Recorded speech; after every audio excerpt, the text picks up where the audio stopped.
হ্যাঁ, যে কোনো ভাষাভাষী তাদের দাবি নিয়ে গণতান্ত্রিক পথে আন্দোলন করতেই পারে না। আর ত্রিপুরার যে ককবরক ভাষার লিপি নিয়ে এই আন্দোলন বা বিতর্ক বহুদিনের, এটার একটা সমাধান হওয়া দরকার। যে সংখ্যাগরিষ্ঠ ককবরকবাসী যে লিপি চান, সেই লিপি সেটাই ঠিক হওয়া চাই। কিন্তু বামফ্রন্ট সরকারের সময়তে যেহেতু প্রায় একই সংখ্যায় অর্থাৎ সমান সংখ্যায় বাংলা এবং রোমান স্ক্রিপ্টে দাবিদার ছিল, বামফ্রন্ট সরকার তড়িঘড়ি এরকম একটা আবেগপূর্ণ বিষয়ে, সংবেদনশীল বিষয়ে একতরফা সিদ্ধান্ত নেয়নি। কিন্তু রোমানপন্থী এবং বাংলা হরফপন্থী উভয় অংশকে সম্মান দিয়ে এই ছাত্রছাত্রীরাও যারা পরীক্ষাপত্র উত্তরপত্র লিখেছেন, তাদের পছন্দ অনুসারে তারা লিখেছেন। সেরকমভাবেই যে প্রশ্নাবলী এগুলি সরবরাহ করা হতো। ত্রিপুরা ইউনিভার্সিটিতে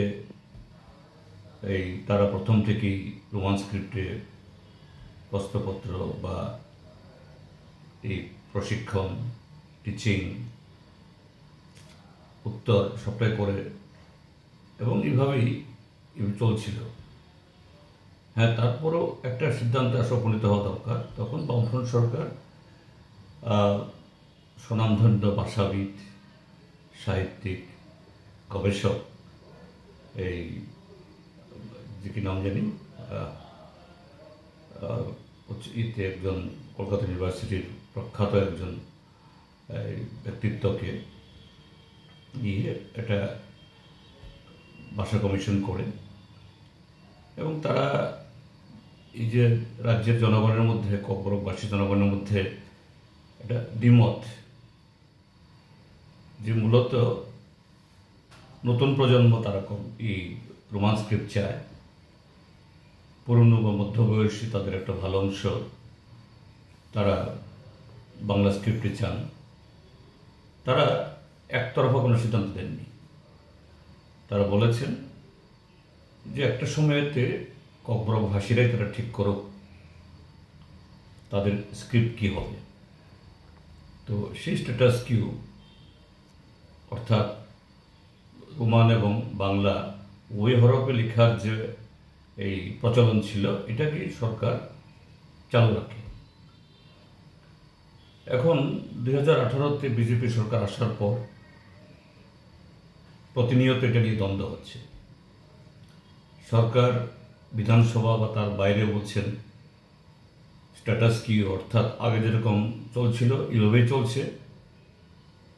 কিন্তু দেখা গেল বিগত 2-3 বছর ধরে সেখানে Tripura board of secondary education তারা এক ধরনের ফরমান জারি করছেন, আর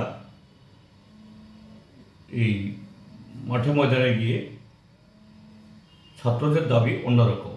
এটা নিয়ে ক্রমশ জটিলতা বাড়ছিল এবং সর্বশেষ দুটি ছাত্র সংগঠন তারা রাস্তায় নামেন। এখন দেখা যায় শাসক গোষ্ঠীরই একটা অংশ বললে ভুল হবে, দুটো অংশই তারা এই ছাত্রদের দাবির পেছনে তারা আছেন। ভালো, থাকাটা কোনো অন্যায় কিছু না। এবং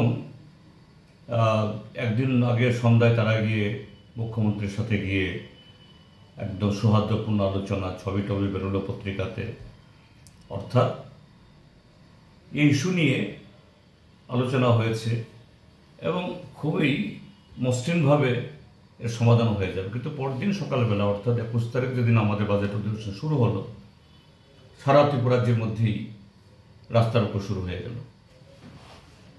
তো রাস্তা রোকো ত্রিপুরা রাজ্যে নতুন হচ্ছে তা নয়, কিন্তু এই দাবিটাকে কেন্দ্র করে এই ছাত্র সংগঠনগুলো যেভাবে ওরা রাস্তা রোকো করলো, অ্যাম্বুলেন্স দাঁড় করে রেখে দিল, যেতে দিল না, তারপরে একদম বাচ্চা কাচ্চা মহিলা যাদের জরুরি হসপিটালে যাওয়া দরকার এদের যেতে দিল না, এটা তো সম্পূর্ণ অমানবিক, অন্যায়। এবং কোনো একটা ভাষার মতো একটা গুরুত্বপূর্ণ দাবি নিয়ে যারা আন্দোলন করছেন তাদের কাছ থেকে এই জাতীয় ব্যবহার, অমানবিক ব্যবহার আশা করা যায় না। এটা মোটেই সমর্থনযোগ্য নয়। আমি এটার গুরুতর নিন্দা আমি করছি। এটা হওয়া উচিত ছিল না। এক। দুই হল যে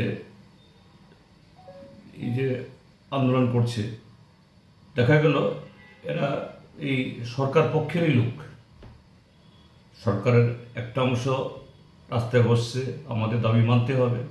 আর একটা পক্ষ যারা মিষ্টি মিষ্টি কথা বলছে, চুক্তি করছে, শুধু আগরতলা না দিল্লিতে গিয়েও 6 মাসের মধ্যে সব সমাধান হয়ে যাবে, এরকম প্রারম্ভিক কথাবার্তার আভাসও দেওয়া হয়েছে, কিন্তু ঝুলিয়ে রাখা হলো। এটা মোটেই ঠিক নয়। আমার বক্তব্য হলো যে ককবরক ভাষী জনগণ, লেখক, কবি, সাহিত্যিক এবং জনগণের আরও অন্য অংশ প্রতিনিধি নিয়ে সরকার দ্রুত একটা আলোচনায় বসুক। এই দাবিকে নিয়ে আর একদিনও সময় নষ্ট হওয়া উচিত না, এবং একটা সিদ্ধান্ত নিক যে হরফ সংখ্যাগরিষ্ঠ ককবরকভাষী চান সেটাই হোক। এটাই হলো আমার দাবি।